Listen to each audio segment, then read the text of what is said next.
एक समय की बात है। एक छोटे से गांव में रामू नाम का एक गरीब लकड़हारा रहता था। वह बहुत ईमानदार और मेहनती था।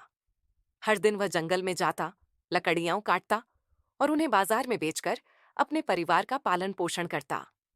एक दिन रामू एक नदी के किनारे एक बड़ा पेड़ काट रहा था।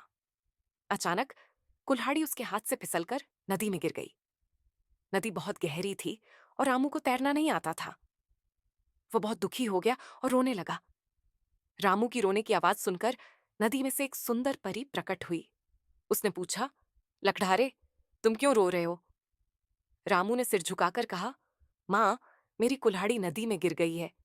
मैं गरीब हूं और नई कुल्हाड़ी नहीं खरीद सकता। परी मुस्कुराई और बोली, चिंता मत करो, मैं तुम्हारी कुल्हाड़ी ढूंढ कर लाती हूँ। और फिर वह नदी में डुबकी लगाकर चली गई।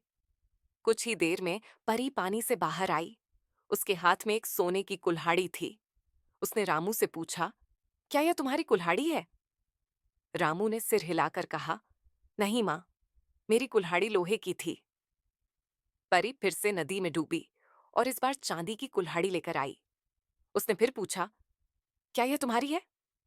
रामू ने फिर मना कर दिया, नहीं मां, मेरी कुल्हाड़ी तो साधारण लोहे की थी। अंत में परी ने नदी में जाकर एक पुरानी लोहे की कुल्हाड़ी निकाली और पूछा, क्या यह तुम्हारी कुल्हाड़ी है?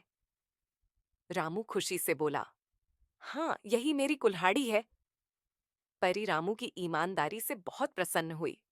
उसने कहा, तुमने लालच नहीं किया, इसलिए मैं तुम्हें इनाम में ये तीनों कुल्हाड़ियां देती हूँ, सोने, चांदी और लोहे की। रामू ने परी को धन्यवाद दिया और खुशी खुशी अपने गांव लौट गया।